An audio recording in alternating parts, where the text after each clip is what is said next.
I feel like we did this so recently. Week Like, ago. Happy Sunday.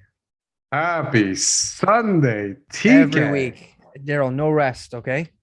No You rest. see the The, smoke? the people want the answers.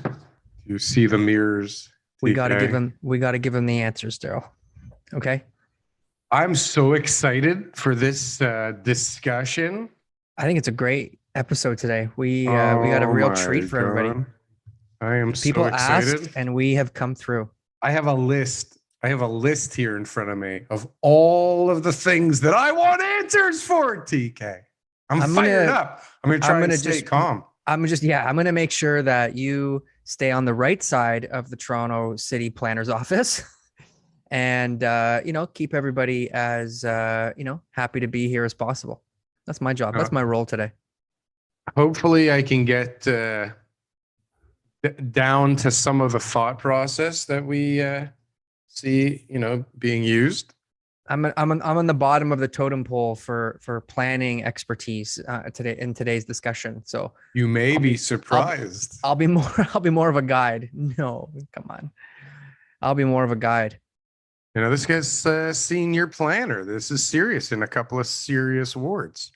Yep. This is well done. This is a well cultivated guest. Shout outs to the Booking booking manager. department. Yeah, he's got a good January lined up. It just December has been tough. Holidays are tough.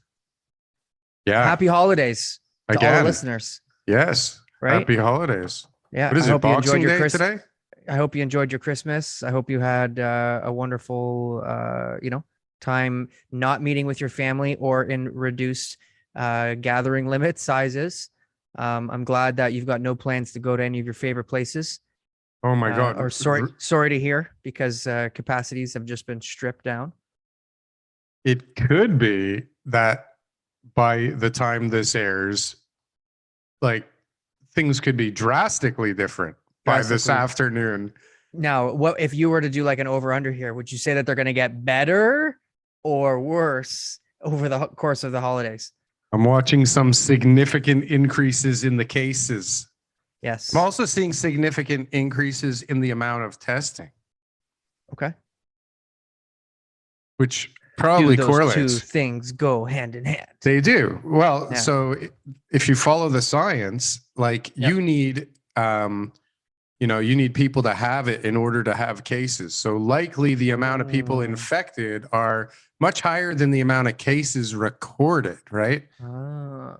Especially on this new one that gives you the sniffles. And I heard if you don't test anybody, then nobody will test positive. You test two people and one test positive, it's only 50%. I like those odds. Yes. Only one of two people. Only one of two people have it. Yeah. So anyways, that's all stuff that I think we're all tired of. Yeah. They could both have it and both be asymptomatic. 100% of people tested have it and are asymptomatic, and nobody gives a shit anymore. I was talking to people at the restaurants. I'm talking to the gym owners. I'm talking to the business people who have these clouds of distrust from the government over their heads, saying, you don't know how to run your business. You don't know how to keep people safe, and they all seem to be very positive. They're not too stressed about it right now. I think they all feel like no matter what, it's going to work out. So they've had worse experiences, and I guess they're optimists. They're saying, we don't think if there were to be a further, lockdown measure introduced, that it will be as long as the ones before. Well, having said that, it is our privilege to introduce the one, the only Toronto City Senior City Planner. How long can I draw this out for until his video and audio catches up? I don't know. But COT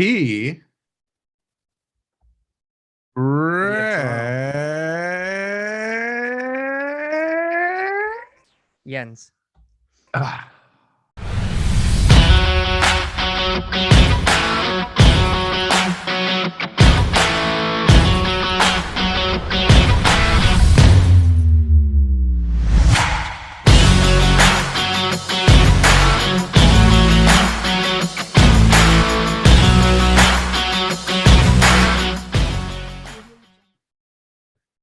Well, maybe we can edit this a little bit later. It's okay. Yeah. He So he's directly responsible for laneway housing. yep. How do we feel about that? Do we know? Laneway housing is good. Housing is great. We love housing at the Toronto Real Estate Show. Housing. More housing, the better. Yeah, create housing. That's it. All forms of Absolutely. housing. Everybody needs, a different type of housing, and you get to decide. It's a free world where you'd like to live. I think if you could have a laneway house, you should be able to have a laneway bridge to the other house. And if there just so happens to be some more square footage along the way, Yeah, like on each side of like the a powder room, bridge, yeah, or who knows, little powder like a room couple halfway of in between. bedrooms. Yeah. Yeah, But they're floating, like they're bridges. yeah. They're just decorated. Oh, you still Dialing in. Hang on a sec. Folks, this is a first. I don't know how this is going to work. Let's see. We are here. Let's see. All right. TK? He must Let's be at see the city. He must how be at the adaptable city we are. office. City office? Yeah. I mean, it is 2:00 on a weekday. So yeah, that's, Yeah.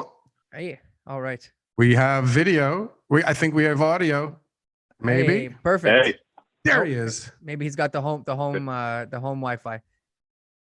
Excellent. no, Hello. you gotta enter like 40 numbers. Just, I agree. I dial in. know. I know. We're- The invitation guy. We're working trying on to that. find a new one. We're trying to. We're outsource working on that. Greg, Oh, I'm it's going to give you a Zoom's little. fault, not yours. I'm going to give you a little introduction here because we're going right into the show. Like I said, we don't want to waste any great conversations. I know we had a few chats there, and you got lots of good stuff to say. So we want to just keep that going.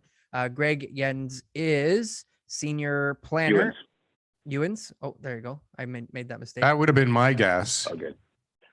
He is the senior planner in the city of Toronto, over 11 years experience, project lead on some of the more popular Toronto Laneway Housing Review, development application at Mirvish Village, Cask Force, and Alexandra Park, which is awesome. That's straight from your LinkedIn profile.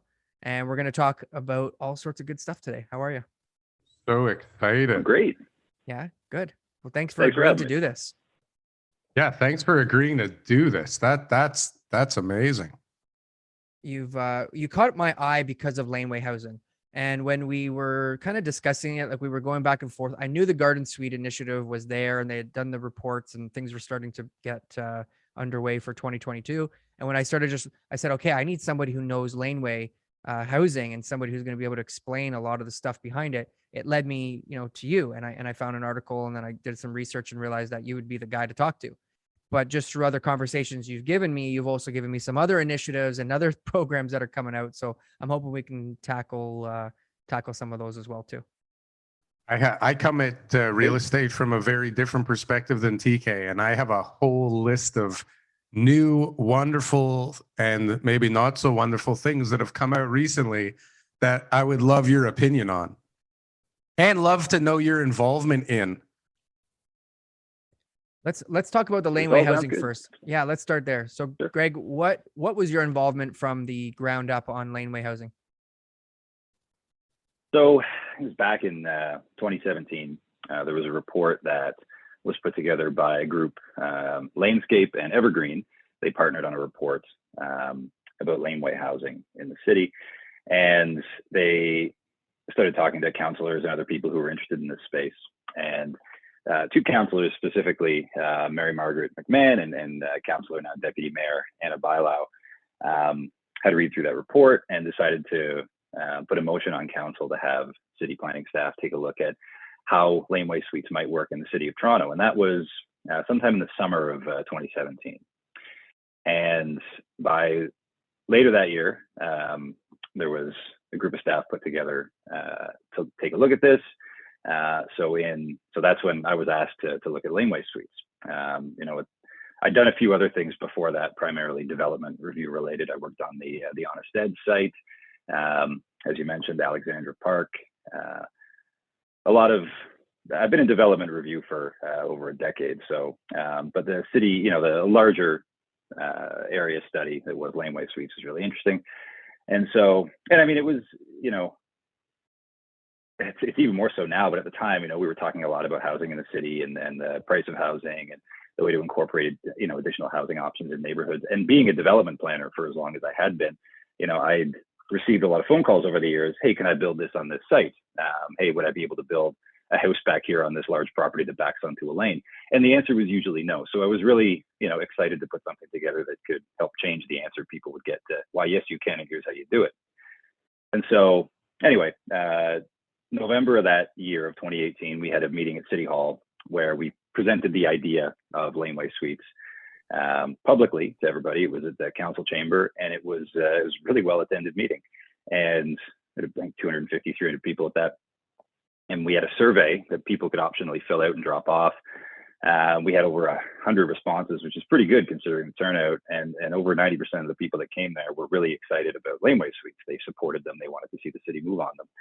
So, I mean, that's where it started. There's a lot more to that and the next steps, but I could talk for a while about the process. But that's when they got you involved, is because now it became, so it said landscapes were, different companies that are involved. They're obviously getting calls from homeowners and saying, hey, as a contractor, can you build on my laneway? Were there any committee of adjustment meetings, OMB, anything like that, that had approved laneway suites prior to 2017? There's a few. There's one example that I worked on off Dovercourt, off Sky Lane. There's 3 houses there that were built as sort of laneway houses, but it's a little bit of a different format than what we ended up putting in front of council in 2018 for laneway suites more broadly. And there's other examples. Cross Street gets mentioned a lot as a lane with housing on it.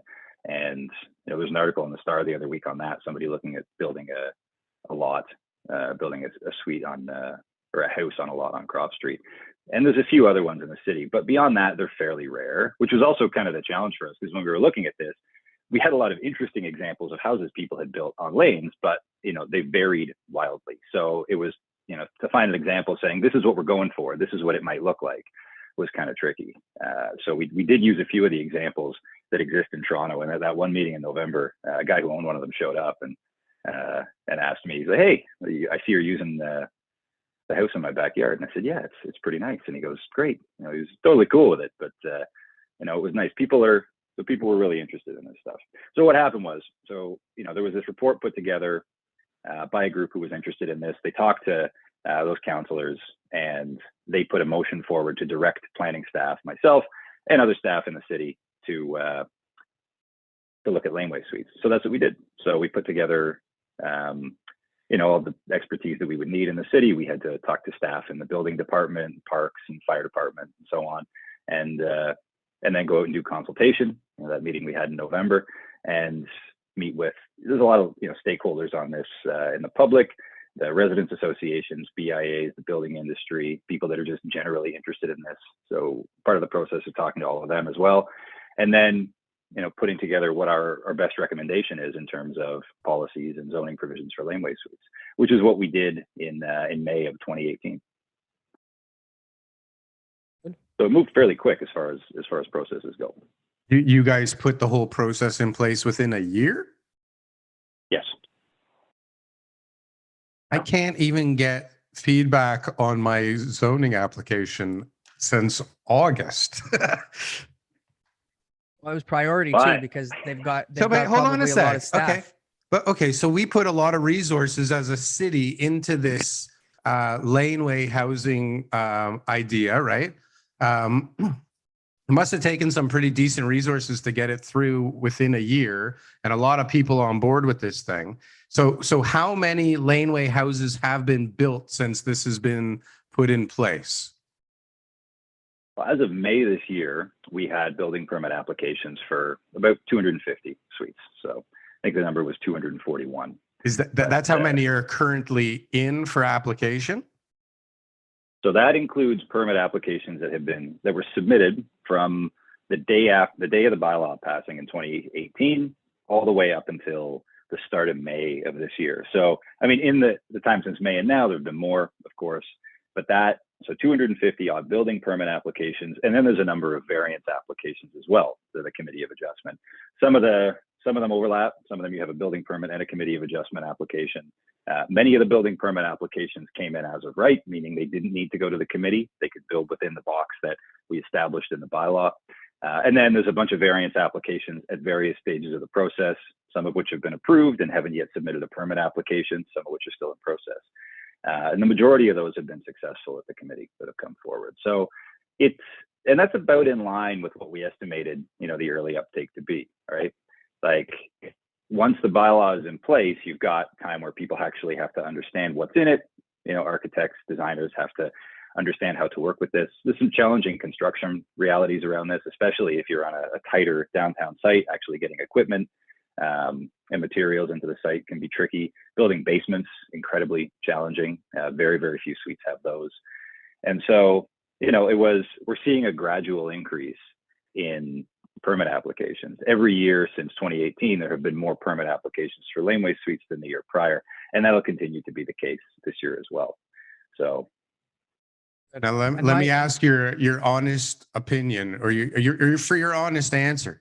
The time that was spent and the resources that were spent on that increase in supply and future increase in supply, do you think that there were other things that could have been focused on that could have helped out the current housing crisis, whether it's demand side, supply side, whatever?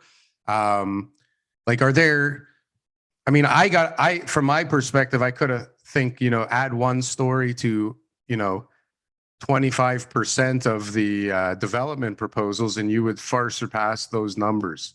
So were there other things on the table that could have been worked on that would have had a bigger impact on the housing crisis right now?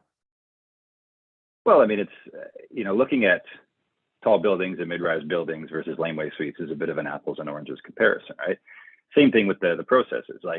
We're doing more than one thing at once. We have staff that are working to advance development applications, studies. It's a regular part of our work, doing one and the other. We have a staff that is primarily engaged in development review and another component of staff that is primarily engaged in policy development. And so, yeah, on a per unit basis, I think that what you mentioned earlier in your question about the long term is the point here, right? You've got in the city about 47,000 lots that are zoned for residential uses and about a public laneway. So in the long term, people are figuring this out. It's a challenging thing to do. It's not the cheapest option in terms of adding a unit to a property versus building a basement apartment or an addition to a house.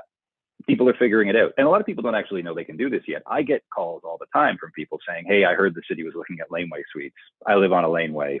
Can you tell me about this? And so what we're seeing, I think, is,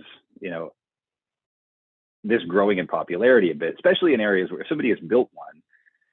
I've received calls from people on the same lane saying, hey, my neighbor's building this suite. I want to know if I can possibly do the same thing. And chances are, you may be able to. But you've got those 47,000 lots, and of those, not all of them can accommodate a laneway suite because of building code issues or space. You just may not have space in the backyard to build one of these. You may not want to, right? But what it does is it opens up, I think, an important valve for the market to help address one specific component of the housing market. It's a similar thing that we're looking at right now with expanding housing options in neighborhoods, which I'd be happy to talk about as well, where we're looking at, similar to laneway suites, allowing for additional as-of-right housing types across the city. About 2/3 of the city is zoned to permit only detached houses with potentially a basement apartment, and in very rare cases, a laneway suite. But most of that area of the city doesn't have lanes. So you're effectively at the upper end of what the as-of-right permissions are on those properties. You have, in most cases, the most you can ever get in terms of housing on those properties in a very broad geographic area of the city. So what we're looking at with this work is building in options for people to use, a similar volume of house that you would build, but accommodate more housing units in it, provide for more efficient use of land and more housing. Does that happen overnight? No, it's a medium to long-term play. And it's one piece of responding to the housing challenges we're going through right now. It's not the magic bullet. but it's one important piece of the puzzle. Like laneway suites. That's a great answer, Greg. Yeah. I'm nervous, right? Because now Darryl's like, hey, is this a good use of resources? How are we going to get more supply into the market? And you're right. Unless you open that valve, that was the expression used, to be able to allow people the insight into what can be done with their property, they're never going to know. And it is going to take time. And there's going to be, maybe you don't need it. Maybe you don't have the funds for it. The ones that I'm exposed to, I don't have, 250 applications. I don't know that many of them, but a lot of them have been for family members. They're people who are building these suites for their kids and people that they know. It's not necessarily just a rental where they want somebody living in their backyard, right? It's been done because the house size that they have or whatever, they want their kids to have their own space so they don't move out, whatever it is, but they've been building it for family members. And I think that right away are the people who are going to be taking advantage. And over time, as people get used to what it is, let's say half those lots, 20,000 new units into the city on a lot that, normally wouldn't have been able to accommodate anything. Because most of the laneway suites, I mean, let's be honest here, like the basement apartments are lousy, right? Like, you're talking about underpinning, you're talking about like square footage issues, you're talking about fire egress. Like there's just a lot of issues to get a secondary suite in some of these old buildings. And it's way safer, way nicer. It looks prettier when you can just build a brand new structure in the back laneway and house the people. You need to have 20,000 people willing to do it and able to do it. Yeah, right? That takes time. That But takes if you a don't have the long policy in place, time. it never works. It adds for sure. Yeah. All the other policies, like we've talked about, like, mid-rise guidelines and things like that, they're already out there. And today I really want to get into what's been done on the planning side, because, that's what Greg's here for. And we've got great insight. So the garden suites now is almost just like it's kind of, I feel like garden suites were forgotten about when they were doing laneway suites. Was it ever mentioned and you guys chose to leave them out of that? What was it? Yeah, they came up all the time. It was two things. We were very specifically asked to look at laneway suites and in a certain geography as well, the old Toronto and East York area of the city, right? And that's where about 85% of the city's lanes are anyway. So, I mean, council's direction was what it was: look at suites on laneways in this area.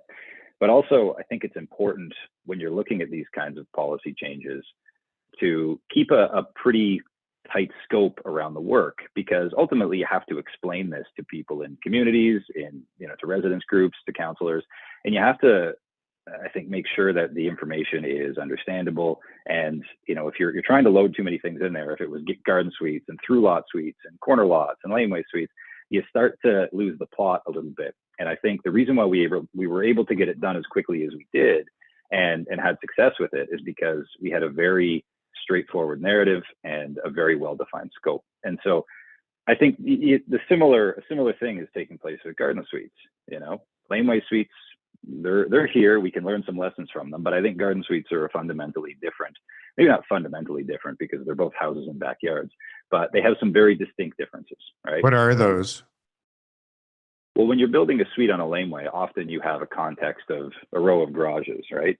There's no side yard really between you and your neighbor's garage. You may have a garage there already, and it's likely that you're going to put the suite where the garage is. Part of the reason why we don't require parking for laneway suites is because if we did, we'd eat into a lot of the ground floor space that you'd otherwise use for living space, right? So, but with garden suites, you will have in a lot of cases, lots which are more central. You have more immediate adjacencies to neighboring properties. And so one of the things that we have to, consider is that difference, right? How do you design a suite in a way which still, implements the overall intent of the city's policies to allow for, in this case, what we're looking at is allowing for infill development while, limiting impacts as, where possible on adjacent properties. And that's a little more challenging to do on properties that you may have a garden suite on versus a laneway suite, just because of where they're situated.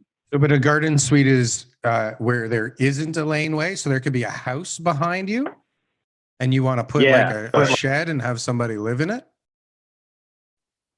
Yeah, to put it one way, 600 square foot apartment. It's going to be massive compared to what the condo. No, so but you have to stay a certain distance away from the rear lot line in this case. Setbacks. Yeah. How far is that? Or what are they talking about? I saw 2.5 meters on a side yard setback or rear yard setback on one of them. I think that depended on if you're going to have like a deck on it. I was reading some of the guidelines there. It seems reasonable for a decent lot size.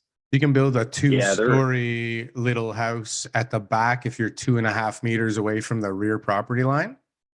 There's other things too, like height wise, depending on how close the other house is. You've got some angular plane stuff. Like there was a few things Is there there? that Is there? are taken into consideration. Yeah, I don't want to rhyme off all the standards, but there's, if you go to the website, if you go to toronto.ca/garden suites, there is a bylaw, there's diagrams, there's a video on there narrated by one of my colleagues, which walks through all the standards.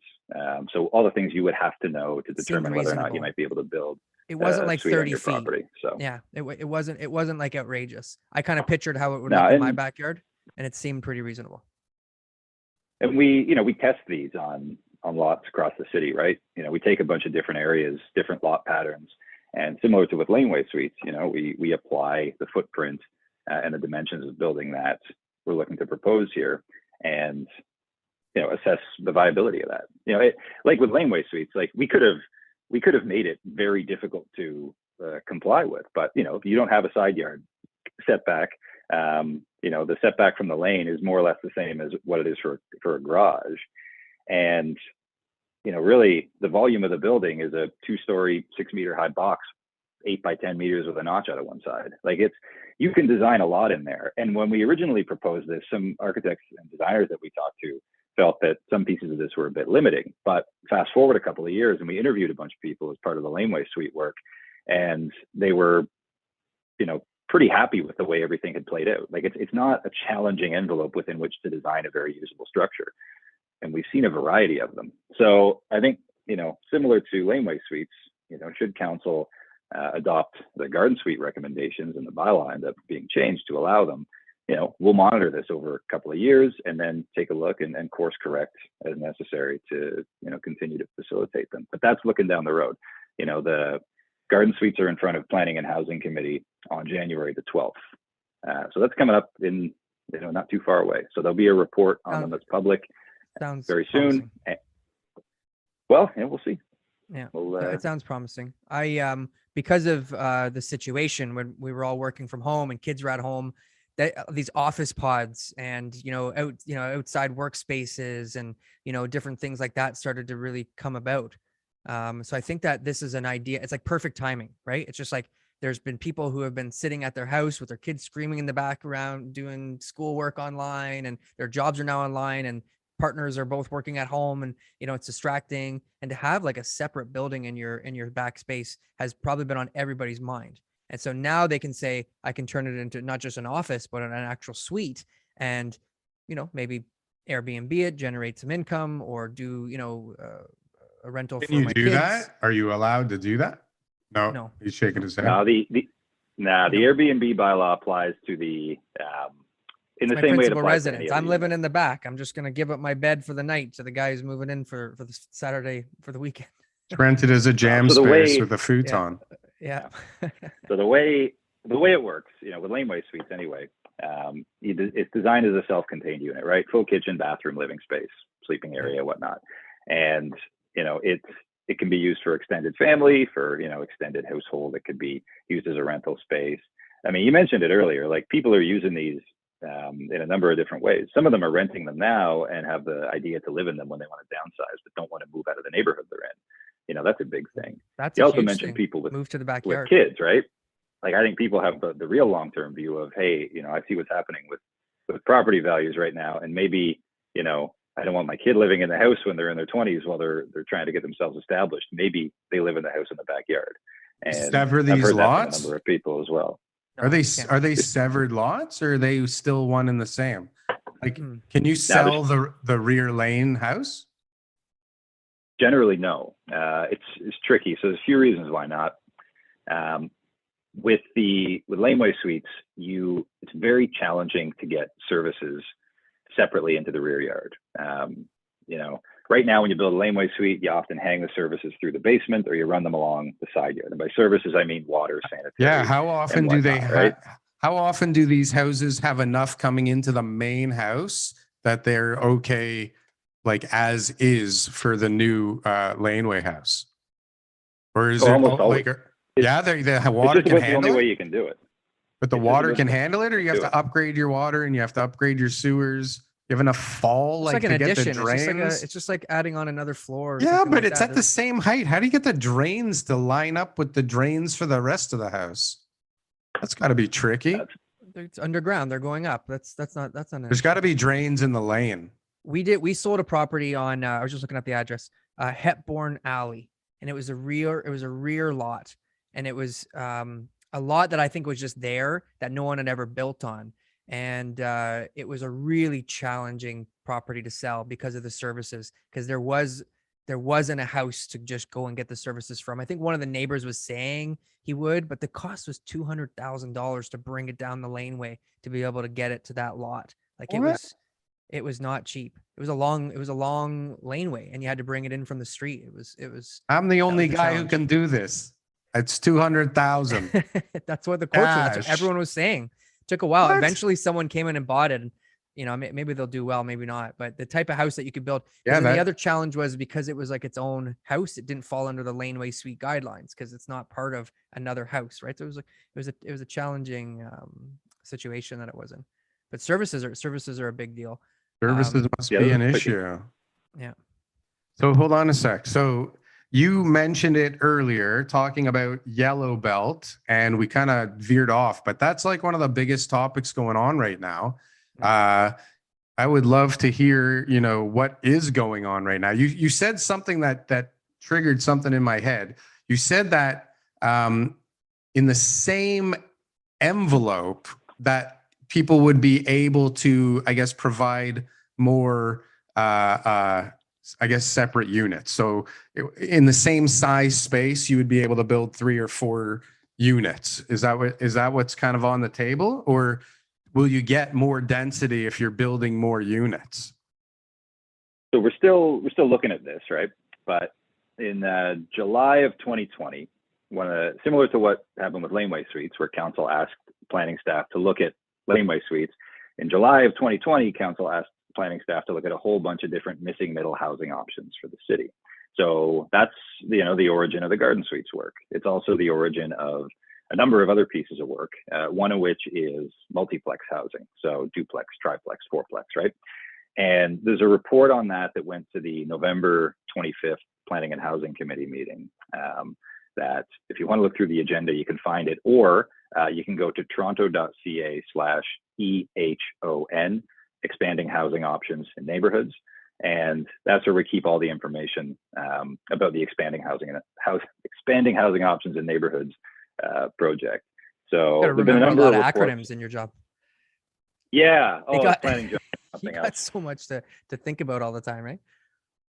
And the funny thing is, you mention this stuff in meetings and you just see people's eyes gloss over. Nobody knows what I'm talking about when I say EHON or OPA or ZBA, but I'm like, this is a dream here. The lingo. Yeah. I'm talking to a planner and we're not in an argument. It's the best. Well, we got some time still, I'm sure. Yeah. Well, we'll talk about some MZOs then. Yeah. No, I want to be Speaking of best. acronyms. That's a good one we can get to. But hold on, let's talk about this yellow belt stuff. Because to me, if you're going to be able to build the same square footage as somebody who's going to live in it, but you chop it into 4 units, you can pay a lot more for that property than the guy who can just go and live in it. But if you were getting kind of more density, like there should be a trade-off to building more units on a property, not just being able to, because there's a price consequence to everything that we add into the supply, right? The city of Toronto's policy, I don't know if they think about lower that. prices, or is it just to create housing? Like, to me, I think they're more on the create more housing than try to control the market. I feel like that's more of a provincial and federal mandate. So a couple things on the multiplex stuff, and whether there's additional density contemplated, or whether we're looking at doing it in within the more or less the box you can build right now. In some cases, the city, that box actually ends up being quite large. So you can do some pretty great looking multiplex buildings that are very functional in that space. But like I said, it's underway. We haven't decided on what we're going to recommend to council yet. So on that same website, there is a survey that's open for the rest of the year. We've had about 8,000 responses so far, which is a lot for a planning matter, as you can imagine. And it asks, what do you think of multiplex housing, and a number of questions about how we should be looking at these. So there'll be further public engagement on that, in the next several months. And we're hoping to bring forward a report to council with permissions for multiplex housing sometime in the spring. So, and the second part of the question I was going to respond to that, price versus supply. So the Expanding Housing Options Initiative it's a market housing initiative. It's intended to provide additional housing permissions so that people can respond to that and build additional forms of housing and add more variety into neighborhoods, right? Like right now, you mentioned it earlier, a basement apartment may not be suitable for a lot of people because of the way it's designed, because of the size. And by people, I mean different households, right? Like if you're, a young professional couple and you have a young kid, maybe you want to live in a neighborhood, but maybe you can't afford to buy a detached house or semi-detached house. You might not be able to afford to rent the entire house. And the only other option in most cases may be a basement apartment, and that may not work for your family situation. So the fact that, we're trying to introduce laneway suites and garden suites, those in my mind are a little bit more, of a palatable type unit for that kind of a family structure. And given the rents that we've seen on laneway suites, which are, certainly higher than basement apartments, but they're not out of whack with what you see in purpose-built rental buildings that are going up right now. In some cases, they're lower. It provides an option for people that want to live in these areas. So that's what we're trying to do with Expanding Housing Options generally. It's to provide options. We're not, we're sorry. So is one of the goals or one of the mandates for you to increase the housing supply within those neighborhoods right now, not only along like the avenues or in the centers? Yes, that's really the main objective, is to provide opportunities to increase the supply and type of housing in neighborhoods. But within the actual neighborhoods. Yes. Right. Okay. Because that makes sense. All the NIMBYs are filling out those surveys, though. I can guarantee you. Oh God, this one's a sensitive one. That's why there's 8,000 people. Yeah, but it's not as many as this big overbearing 12-story property. I think those are the biggest NIMBYs in Toronto, are the ones living in the detached housing, and they don't want the fourplex on their street. Beside them, right beside them. I think so. Because that's my feeling. Riff Raff lives in a fourplex, only exactly.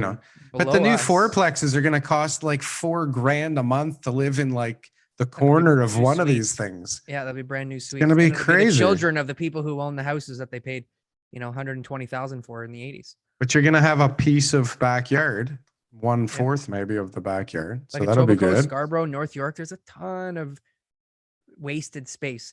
I go into houses where there's like, one person living in 3,000 square feet on a 1/4 acre lot. And it's just like, that is totally, underused property, right? Like my dining room, underused real estate. My dining room, I should be able to put a door where the window is and just block it off and rent it, because it's useless. We've used it like, especially in the last couple of years, we've used it like once, maybe. Yeah. But that's what I think is we've got underutilized real estate in Toronto. Yeah. And we're trying to figure out how to make the most out of it. I don't know much about other cities and what they're doing, but to me, this feels like it's very forward thinking.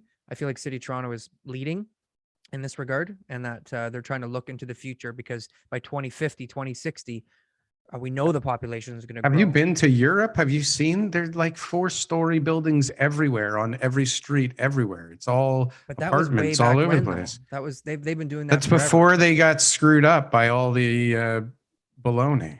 They were built a long time ago, right? Where they got it right. Expectations of size. When you had a City of Toronto being built in the 50s and 60s, everything, it was like, oh, go and get more land, more space, and we got caught in that cycle of high expectations. And so now you got a bunch of people who think that they need to have 3,000 square feet to live, or else they're going to be living underneath the poverty line.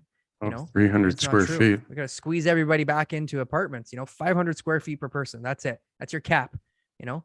Otherwise you got to pay a tax. What about the thing is, I mean, like you mentioned Europe, and I went to Frankfurt a couple of years ago, and we stayed with some people that we knew there, and they live in this 4-story building, and one floor is a whole unit, and they have 2 kids, And like you said, there's a little backyard there. In the evening, there was a couple of picnic tables out back, and most of the people in the building, it seemed, were down in the backyard. Their kids were all playing. It was like 10 in the evening. Everybody's hanging out, having a late dinner. It was fantastic. Fantastic. And it's, people, I think when you have smaller, one-on-one conversations with people about this stuff, I think they're actually really receptive to it for reasons that become very obvious when you start to present what these options are. Like, the survey I mentioned earlier, we've had 8,000 odd people fill it out. Over 80% of the people that have filled it out are in favor of the city permitting multiplexes everywhere in the city, which is a fairly high number.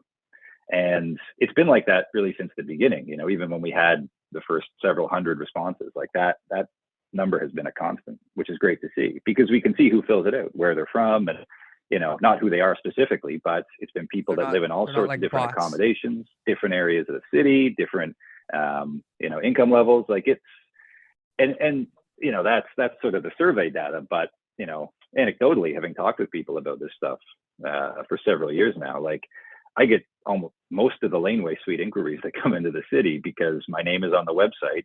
And if you call 311, they usually send you to me. So I like to ask people, why are you building this?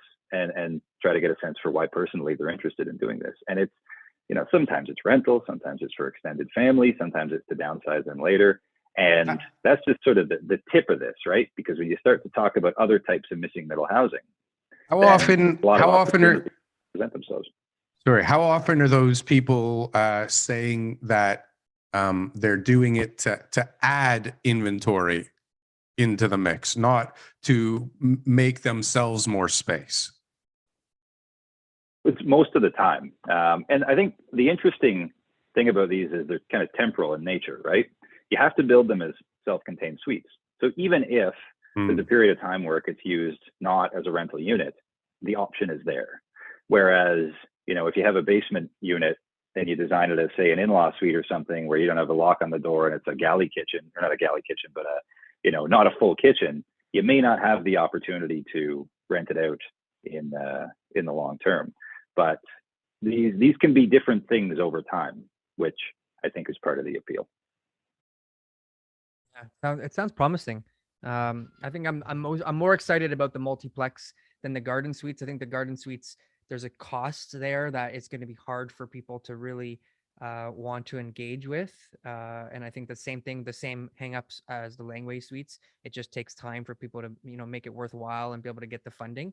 But I think there's a ton of properties that guys already own that are illegal duplexes and triplexes or more that need to be rooming houses.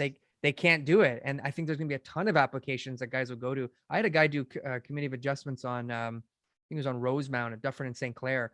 And it was a nightmare just to be able to get, I think, a duplex. I think he's got the ability to do a triplex. I didn't get the whole explanation on how it works, but like he's got a gutted house right now just sitting there and it's basically useless and he's chipping away and it's mostly delays because of planning stuff, right? So this will be a great thing for everybody who owns those type of houses, who wants to keep them as long-term rentals, keeps people safe, right? It's something that we should be focused on, is to make sure that anybody living in an apartment in Toronto has got the right to like a safe place to live and they're not forced to be in these rooming houses and other stuff. So that's the one I'm excited about. Well, I think the point there about, barriers to building these things is sometimes the process can take longer than people expect. And if you're not, if you haven't been through it before, if you're not an expert in it, and even for reasons that you don't even foresee, it can take longer than you originally anticipate, and projects can get bogged down that way. So taking some of the process out of the equation for this housing, I think, is a good thing, which is why we're trying to put out as of right permission. So people just come in and they go to the building department with their plans and they get a zoning review and, it complies. You don't have to rezone your property. You don't have to go to the committee of adjustment. It's just a building permit process. That's where I'd like to get to on the issue. But we have the ability already, even for mid-rise and high-rise, to like, we're kind of there. Like, you guys put a lot of work into those guidelines, even across the board. I mean, if it was, why isn't it just like, okay, like, these are the rules, go. Like, we're not going to break the rules. We're not going to interpret them, this way, that way, or the other. Like, this is what it says. This is what it's going to be. And you don't come to us for more because you're not getting more. Like, this is what you can do, build the best thing you can or the worst thing you can. It's up to you. Well, I mean, it doesn't, right now, it kind of works that way and also doesn't, right? We have as of right zoning for stuff across the city, including on major streets and areas where you would anticipate larger buildings, right? But not in all cases. And in cases even where we have, what some would consider permissive and accommodative zoning for taller buildings or more density, you're still allowed to come in and ask for more. That's how the Planning Act works. Anybody can come in a city in Ontario and make an application to change the zoning or the official plan or both on their property. And people do, because there's, that's an opportunity that's there for them. And they've done the numbers and decided, I think this works. They, may have a planner that has said, I think this makes sense in the context here. And they make an application and council considers it. So we're constantly doing studies. Like Laneway Suites was sort of a unique example of introducing a new type of building, but the city is always undertaking these things called avenue studies, where we take a segment of a main street and effectively increase the land use permissions to make it easier to develop in a way that makes sense for that street, in our opinion. And people come in and they make applications to build taller, and we consider those on their merit. Some people come in as of right as well. So it's all of this stuff's going on at the same time. It's a lot of work, though, to continually increase permissions around the city. And since part of planning is consultation, there's a real iterative process in this, where we reach out to stakeholders and communities and build their input into the work. It's not the determining factor. It's one of the important factors that go into recommendations we make to council. And then ultimately, at the end of the day, council is the one, they're the body who makes a decision on this. They take our best recommendations, and the decision they make is, what goes forward, unless it gets appealed. And, that's a whole other conversation to have. But I think, it's interesting talking about this stuff. And I mentioned, consultation. It's over the last year and a bit, the tone of consultation, especially on housing, has become a lot more interesting. People are really, like, housing is the main issue anymore. It's all people want to talk about when it comes to planning. And that's a good thing, because it's helping us, build a lot of capacity around issues of multiplex housing and garden suites and other stuff, so that people understand what we're proposing and, building up a level of comfort with it. And that makes it easier for our elected representatives to say yes to stuff when it's well consulted and well understood. If I was a developer, to me, I would be pushing that envelope. I wouldn't want to just look at as of right. I would say, hey, that's great, but let me see where but you else have I to can add density, right? I know, but you have to feel out the planners at the city you're working with, and then you have to figure out, is all this extra time that it's going to take for us to go back and forth to figure out, where we're actually going to end up, worth it? Because every week, every day costs a lot of money, right? And so every time you have to reapply, or you have to go to committee, or you have to go to LPAT or OMB or whatever we call it right now, like, all those things add up at incredible amounts, on top of incredible amounts. So I think I'm seeing in some, and some are outrageous, but maybe I'm crazy. Are people getting a little bit more reasonable on the asks nowadays, or is there a little bit more communication at the beginning between sides? I think the most successful projects usually have that going for them. All right, the ones that move quicker have a lot of early dialogue, not just with the city, but with the community as well. Like Honest Eds is a good example of that for me. We were engaged with West Bank and their team on that well before they submitted an application, and they were engaged with the community. They went out and they would ask, here are a bunch of questions we have. What do you want to see on this site? And they may have had a bunch of the answers in the back of their mind already, but I think the more that you have these conversations, the more people bring up interesting ideas about how you can approach stuff. And then it kind of gives a bit of a shared ownership of the process, and, input is reflected in the outcome on that property. And that's like exactly what happened on that site. That building came in, the 5 of them anyway, on that property. And the tallest one was 29 stories. And I remember that meeting, when they presented their plans, they made them public, and people were shocked that, a 29-story building at Bloor and Bathurst, this is 3 times as tall as anything in the area. The tallest thing being B Street, which is across the street, and otherwise much, much taller than the surrounding neighborhood, because most of the stuff is 2 and 3, maybe 4-story houses. And then, so I think if they had applied and not done really any of the background work on understanding, what people want to see in the development, it would have been received a little bit differently. And then going forward, we had conversations about, all right, there's a bunch of heritage buildings on the site. How are we going to incorporate those in a way which makes, for an interesting Markham Street? Because Markham Street was a, real special place. How do we, is there a park? How do we include affordable housing in this? How do we, add interesting stuff that is going to, enhance what ends up on the site? Oh, and, there's also going to be a bunch of housing. When that got approved, I think the tallest building on that site is 28 stories. So it's not like they came in with something untenable and then got knocked down a bunch. People do criticize what happened on that site sometimes for, shedding 200 units from when it came in to when it was approved. But if you look at the chronology of what happened, what originally came in, it didn't have a public park, which is objectively a good thing. That is a good thing on a site like that, because they're very hard to build, especially in areas where you have a, expanse of detached housing, which is 1, costly to buy, and 2, good luck accumulating enough sites to make a park, and 2, this is a balancing act we got to play here. One site isn't going to address all of the problems in an area, but we can make incremental progress on housing, provision of parks, affordable housing, and then building really interesting spaces like the market at Mirvish Village. And a lot of the commercial spaces are going to build there, the Honest Ed's Alley. I could go on, right? I like the project. And it's, because of all that stuff and how they developed that, with their expertise, but with input from the community, it got supported. It didn't go to the T-Lab, the OLT rather. It was approved, and they're building it. And I drive by there, every now and then and think, can't wait to walk through this place. It's going to be really interesting. But man, is it a departure from what was there before. Oh my God, it looks so weird. Just even, I was driving down Bathurst the other day, and it was like, something just doesn't look right. And I love it though. Like, it's just boom. It's like 45 years I've been driving that same way and not seeing anything. And now it's like young and bluer. It's great. For me, from my perspective, when I hear 28, 29 stories, I think at Bathurst and Bloor, like, what a travesty. That's so low. Right. But I mean, I can imagine what all of the people that live in the area must have said.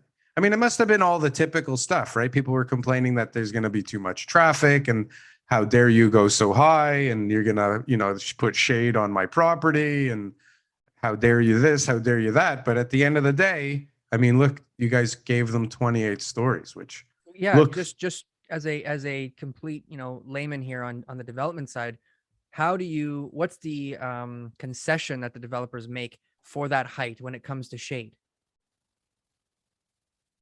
When it comes to what, sorry? To shade. Like, obviously 29 stories, there's going to be shadows in they had to buy yard. a lot of houses, and they probably had to have an angular plane still. Yeah, I mean, there is an angular plane that most of the site fits under, but not all of it, right? That's what I mean. I think it's the guideline. That's just one tool, right? That's one tool that we use to help shape the outcome of development, but it's not, the be all and end all. Like, if something doesn't fall under an angular plane, it's not objectively bad planning. It's all context specific, right? Okay. And on a site like Honest Ed, that's what we had to do. We had to balance the fact that, okay, this is a really big opportunity site on on all of the transit lines. You've got a subway, a streetcar, and a bus line. You've got the future cycle tracks on Bloor Street. You've got a neighborhood that is very low density, relatively speaking, compared to, how close it is to the downtown of the largest city in Canada. And, so we have to balance the objectives here. We got to provide opportunity for a lot of housing, a park if possible, reuse these heritage buildings on site in an interesting way, build some interesting commercial space. And, there will be impacts on adjacent properties. So we have to, weigh that out. And ultimately that's how we, we end up having to write a rather long report to council to rationalize all this stuff, and that, all the work that I just talked about goes into that report, and council either says yes or no. That's yeah, good so to it's know. a balance. So we've also very recently had in the news a couple of other things that are really important, I think. One being inclusionary zoning, which we already kind of we touched on affordable housing, which inclusionary zoning is supposed to, I think it's supposed to be an answer to affordable housing. Maybe it's not. I'm starting to think things a little differently now. Planning may not be necessarily looking towards the same goals and outcomes as the province's like growth plan, even though you'd think it would be in line. They have different agendas, right? Like from a developer's perspective, I would think that we would want to put more density on a bigger development site. But you're saying that you guys are looking to, spread it out through the already existing neighborhoods, which are totally different. But we're doing both, right? I think, yeah, I get it. Even though we're talking about expanding housing options in neighborhoods, which I think is, a very worthwhile thing to do, even though it in of itself is not the answer to all of the housing problems, that's still no reason not to do it. Sure. It is one piece of it, but we're still going to experience the majority of growth in the city, in the downtown, on the avenues, in the centers. And I think what we do very much aligns with provincial policy. It kind of has to. It's a hierarchical thing where, the place to grow, the provincial policy statement, the planning act all inform the city's policy documents. And then the zoning on a property has to align with the official plan, which aligns with all the provincial documents. So it's a real top-down approach.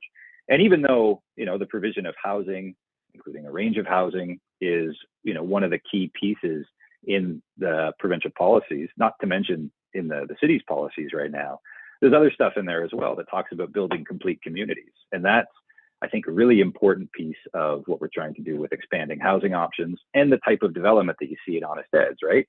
The housing piece is important, absolutely. And we're trying to build more opportunities for that. Complete communities encompass other things as well. One of the things we're looking at is local commercial permissions through expanding housing options. The corner stores you would find in neighborhoods where you could go and pick up produce or, like really anything you might need to cook dinner and you don't want to drive out to the grocery store, something that's a 5-10 minute walk away, if that. And or a cup of coffee, even. Like those places are very, very hard to establish nowadays because of the zoning. And so we're looking to make it easier. So on a the lens of complete communities happens on a site like Honest Eds and a wider scale, such as what we're looking to do with neighborhoods. But it's very much consistent with what the province wants us to do. Grow housing, but maintain and build livable communities. So what's the goal from the planning perspective for inclusionary zoning? What is the hope to accomplish with that from the planning perspective? Well, I think it's another one of our tools to address the range of needs in housing right now. So that's like a community building thing, right? That's like a more. Well, I'm not involved with the inclusionary zoning stuff specifically. I don't want to misspeak. We can badmouth it then. That's okay. No, I'd prefer if you didn't do that either. But I won't be able to give you any real in-depth answers on that because it's not something I'm directly involved with. And I know a lot of staff that have done great work on that. And I'm interested to see how it plays out. Now that it's been approved, and there was a lot of commentary on either side of that issue. So we'll see how it plays out, and I'll be really interested in that.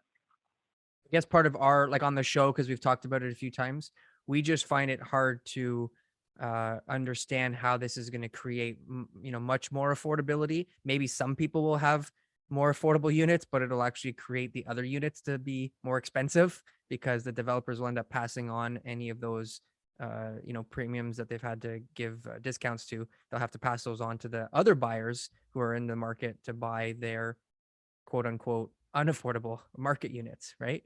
So it's like, overall, is that really going to, take any sizable chunk out of the demand side and really create more opportunities for people? It's hard to say. And what I like is, and your answers have been good based on all the answers I've heard from different people in the government and different people, because I realize there's not one answer to any of the issues that we've got. There's no chance, there's no paintbrush to just go and take everybody out and say, there you go, problem solved. And I think everyone's just got to work on it. I think everything that City of Toronto does, I'm not a developer, so I think the City of Toronto does a great job.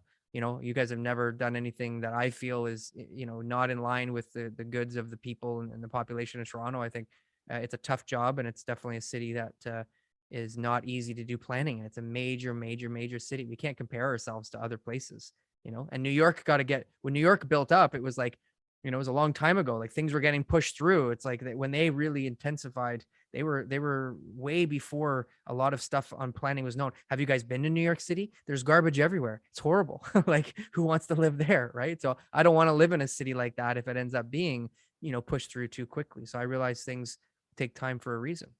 Right. I think that's my takeaway from something like inclusionary zoning or expanding housing options, or really any of the things we're doing right now on the housing side.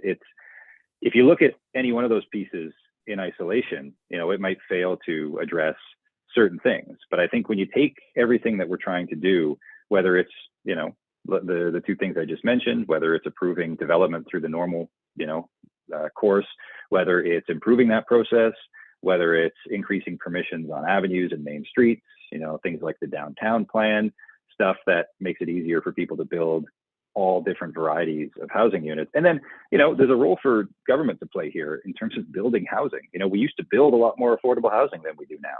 That's, I think, an important piece of the puzzle that has to get addressed. The market's going to build the housing it's going to build. It's not going to build its way to affordability, I don't think, without all of this other stuff that has to happen. And part of that is government investment in affordable housing options.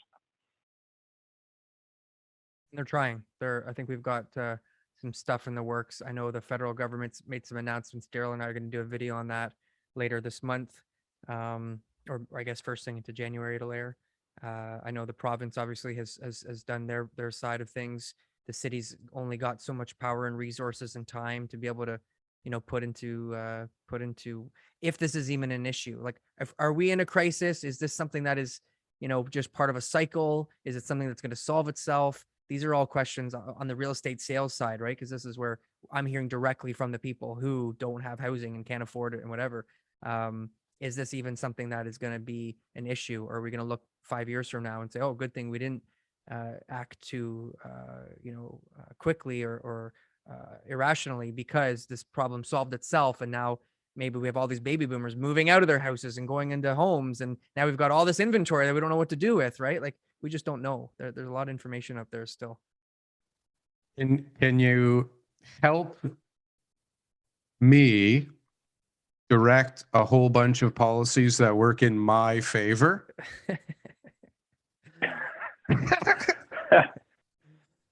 Give me a couple of hints here. What are you looking for? What do you need? No, I'm just kidding.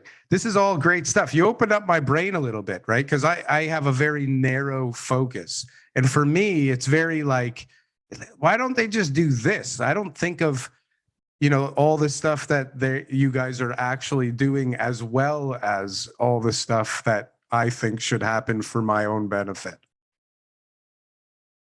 This was a great conversation. Darryl's got an application in, so he's trying to figure it all out, and he's going through the process that I'm sure you know very well. So, do we have enough planners working for the city? What do you think about that? Could we double the amount of planners right now?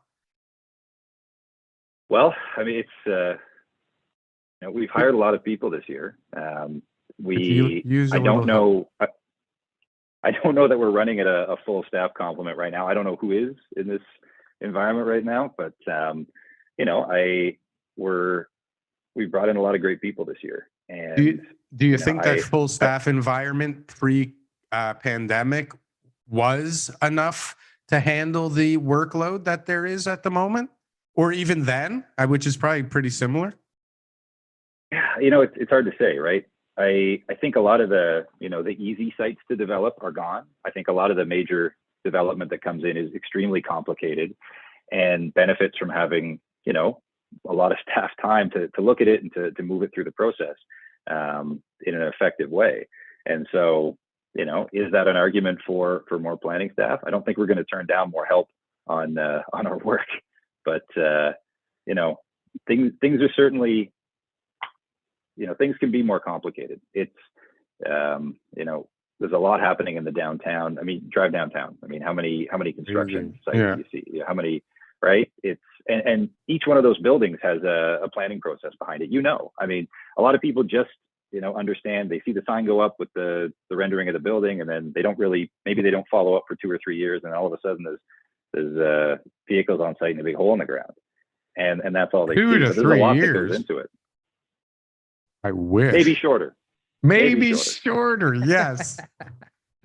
I love it. Greg, this has been a great conversation. What a great I really hope we can do this again, sometime in 2022, get like a follow up on some of the stuff. It won't be too soon, I promise, but I know you're a busy guy. But we really appreciate it. You've been very candid today with us, and the listeners will appreciate it. Our listeners, don't forget to like, comment, and subscribe. Check us out on Spotify, Apple, and Google Podcasts as well. And we really appreciate it, Greg. We need a Thanks part so much for having 2. me. Thank you. Yeah, we need a part 2. I didn't even get half my questions out here. Send him an email. Well, happy to chat another time, and I'd be happy to follow up on this housing stuff as it comes out over the next year. Let me know what you think. Our new expert on the show. We need to get him a background. Yeah. Our new planning expert. This is fine. That's perfect. Yeah. That was great. Thank you so much. Thank you both. Really appreciate it. Thanks, Greg. I'll send you a message.